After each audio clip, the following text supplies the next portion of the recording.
Assalamualaikum warahmatullahi wabarakatuh. Baik, di sini kami dari kelompok B izin mempresentasikan materi yang dimana telah kami diskusikan, yaitu pelaporan SPT tahunan pajak penghasilan. Baik, sebelum memasuki materi, izinkan saya untuk memperkenalkan nama anggota kelompok saya, yang dimana saya sendiri Puspitasari dengan NPM akhir 097, lalu ada Vina Dwi Kurniati dengan NPM akhir 181, lalu ada Muhammad Fairuz Rizal dengan NPM akhir 256, dan yang terakhir ada Rizky Nasrullah dengan NPM akhir 356. Baik, di sini kita memasuki materi yang pertama atau subbab pertama dari pelaporan SPT tahunan pajak penghasilan. Sebelum itu, kita harus mengetahui terlebih dahulu yaitu surat pemberitahuan yang selanjutnya disingkat SPT adalah surat yang Anda gunakan untuk melaporkan perhitungan atau pembayaran pajak, objek pajak atau bukan objek pajak, dan harta serta kewajiban sesuai dengan ketentuan peraturan perundang-undangan di bidang perpajakan. Nah, surat pemberitahuan pajak penghasilan yang selanjutnya disebut SPT tahunan PPH adalah SPT PPH untuk suatu tahun pajak atau bagian tahun pajak. Selanjutnya ada ketentuan pengisian SPT tahunan.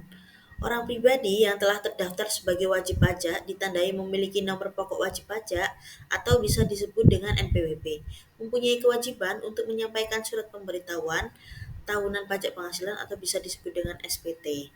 Nah, sebagai wajib pajak, Anda wajib mengisi SPT dengan benar, lengkap, dan jelas dalam bahasa Indonesia dengan menggunakan huruf Latin, angka Arab, satuan mata uang rupiah, dan menandatangani serta menyampaikan ke KPP atau tempat lain yang ditetapkan oleh Direktur Jenderal Pajak. Next, ada jenis dan bentuk SPT tahunan. SPT tahunan PPH yang terdiri dari yang pertama, SPT tahunan PPH untuk 1 tahun pajak. Lalu yang kedua ada SPT tahunan PPH untuk bagian tahun pajak. Lalu SPT dapat dibentuk yang pertama dokumen elektronik melalui e-filing atau web, e-form, e-SPT. Kedua, formulir kertas atau hard copy. Baik, selanjutnya yaitu pembagian SPT tahunan pajak penghasilan untuk orang pribadi. Di sini ada formulir 17.7 OSS, yaitu formulir ini untuk wajib pajak orang pribadi yang berstatus sebagai karyawan dengan jumlah penghasilan bruto yang tidak lebih dari 60 juta dan hanya bekerja pada suatu perusahaan atau instansi dalam kurun waktu 1 tahun. Untuk formulir 177 OS, di sini formulir ini untuk wajib pajak orang pribadi yang berstatus sebagai karyawan dengan jumlah penghasilan brutonya tidak lebih dari 60 juta dan hanya bekerja pada satu perusahaan atau instansi dalam kurun waktu 1 tahun. Terus ini ada formulir 1770. Formulir ini diperuntukkan bagi wajib pajak yang memiliki penghasilan dari usaha atau pekerjaan bebas, penghasilan dari satu atau lebih pemberi kerja, penghasilan yang dikarenakan PDW final, dan penghasilan dalam negeri maupun luar negeri. Selanjutnya yaitu penyampaian SPT secara langsung wajib dilakukan di tempat-tempat di bawah ini. Seperti yang pertama, di tempat wajib pajak terdaftar atau tempat lain berupa layanan pajak di luar kantor yang disediakan KPP atau KP2KP, tempat wajib pajak yang terdaftar. Selain disampaikan langsung, penyampaian SPT bisa melalui pos dengan bukti pengiriman surat dan jasa ekspedisi atau jasa kurir dengan bukti pengiriman surat. Kemudian di sini ada kewajiban penyampaian SPT tahunan orang pribadi dalam bentuk elektronik. Yang pertama, terdaftar di KPP Madya, KPP di lingkungan kantor wilayah Direktorat Jenderal Pajak di Jakarta khusus, dan KPP di lingkungan kantor wilayah Direktorat Jenderal Pajak Wajib Pajak Besar. Yang kedua, sudah pernah menyampaikan SPT tahunan dalam bentuk dokumen elektronik. Yang ketiga, menggunakan jasa konsultan pajak dalam pemenuhan kewajiban pengisian SPT tahunan pajak penghasilan. Dan yang terakhir, laporan keuangan diaudit oleh akuntan publik. Kemudian di sini ada kanal penyampaian SPT tahunan PPH orang pribadi dalam bentuk elektronik. Yang pertama, e-filing. Upload file CSV dari aplikasi ISPT atau isi form di website. Yang kedua bisa dengan e-form, dengan cara mengisi file yang diunduh dari laman DJP online lalu diunggah kembali. Setelah terkirim, bukti pengiriman elektronik akan masuk ke surel yang telah didaftarkan.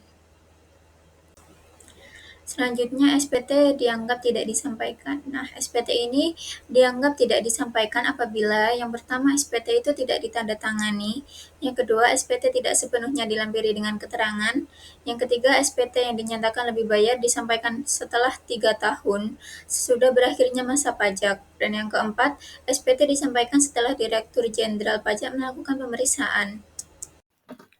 Di ini ada dokumen yang wajib dilampirkan. Yang pertama adalah laporan keuangan, tapi yang wajib melaporkan laporan keuangan adalah wajib pajak orang pribadi yang melaksanakan pembukuan. Jadi jika orang tersebut tidak melaksanakan pembukuan, tidak perlu melampirkan laporan keuangan. Kemudian ada penghitungan peredaran bruto dan pembayaran. Dan hal ini hanya dikhususkan untuk wajib pajak UMKM. Dan yang terakhir ada bukti potong formulir 1721A1 atau A2 untuk wajib pajak status karyawan. A1 ini untuk pegawai swasta dan A2 untuk pegawai negeri. Lalu di sini ada contoh kasus SPT PPh orang pribadi. Rama mempunyai istri bernama Rina. Ia adalah seorang karyawan di perusahaan swasta dengan penghasilan bruto sebulan 8 juta rupiah dan pengurangan pajak penghasilan senilai Rp500.000. Per 1 Januari 2018, Rama dan Rina telah memiliki satu anak yang menjadi tanggungannya atau K1 dengan status K1. Dan Rina memilih untuk ikut suaminya dalam hal kewajiban perpajakan dengan status KK. Nah, untuk hitungannya di sini ada penghasilan bruto senilai 10 juta rupiah, kemudian ada pengurang senilai 1 juta rupiah, ada penghasilan itu, maka untuk kita kurangkan akan mendapat penghasilan itu sebulan 9 juta rupiah, dan kita setahunkan, kita kali dengan 12, maka akan mendapat senilai 108 juta rupiah. Dan untuk PTKP-nya dengan status K1 akan mendapat pot senilai 63 juta rupiah. Maka untuk penghasilan kena pajaknya sendiri, kita kurangkan saja 108 juta, kita kurangkan dengan 63 juta. Maka penghasilan kena pajak akan didapat nilai 45 juta. Dan untuk jumlah PPh terutang, kita kalikan penghasilan kena pajak 45 juta dengan 5%. Maka akan mendapat nilai Rp2.250.000. Oke, di sini ada contoh kasus pelaporan SPT tahunan 1770S atas nama Rama, yaitu sama dengan contoh yang sebelumnya. Di sini Rama memiliki penghasilan neto dalam negeri yang sehubungan dengan pekerjaannya senilai 108 juta rupiah, dan Rama ini tidak memiliki penghasilan dari sumber lain baik dalam negeri maupun luar negeri. Maka untuk penghasilan neto dalam negerinya sendiri, Rama memiliki nilai 108 juta rupiah. Dan untuk PTKP-nya sendiri dikenakan di 63 juta rupiah. Maka untuk penghasilan kena pajaknya yaitu 45 juta rupiah. Maka PPh terutang yang Rama tanggung yaitu berdasarkan tarif pasal 17 Undang-Undang PPh angka 8 yaitu senilai 5%, maka kita kalikan saja 45 juta dengan 5%. Maka akan didapat nilai 2.250.000. Dan Rama tidak mempunyai pengembalian atau pengurangan PPh pasal 24 yang telah dikreditkan. Maka jumlah PPh terutang yang Rama tanggung adalah Rp2.250.000. Nah, kemudian ada PPh yang dipotong atau dipungut oleh pihak lain baik langsung dari pemerintah maupun kredit pajak lainnya. Di sini Rama memiliki pengurang pajak senilai Rp2.250.000. Maka kita kurangkan saja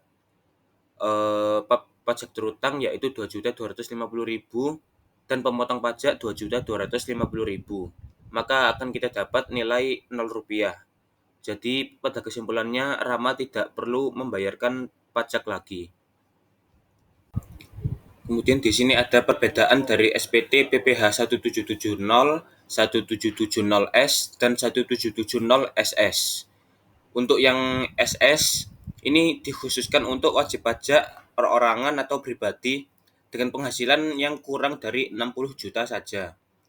Nah, ini digunakan apabila wajib pajak mendapatkan penghasilan yang hanya bekerja pada satu perusahaan atau memiliki satu sumber penghasilan saja. Kemudian ada 1770S. Nah, ini dikhususkan untuk wajib pajak orang pribadi yang memiliki penghasilan tahunan lebih dari 60 juta rupiah. Dan ini digunakan apabila wajib pajak mendapat penghasilan yang lebih dari satu sumber. Kemudian ada 1770. Ini diperuntukkan untuk wajib pajak perorangan yang sumber penghasilannya dari kegiatan usaha atau pekerjaan bebas. Nah, 1770 ini digunakan oleh wajib pajak yang bekerja pada lebih dari satu pemberi kerja dan memiliki penghasilan yang dikenakan PPh final, memiliki penghasilan dalam negeri lain seperti bunga, royalti, atau sebagainya, atau bahkan penghasilan dari luar negeri. Baik, sekian presentasi dari kelompok 4. Apabila ada salah kata dan kurangnya, mohon dimaafkan. Wassalamualaikum warahmatullahi wabarakatuh.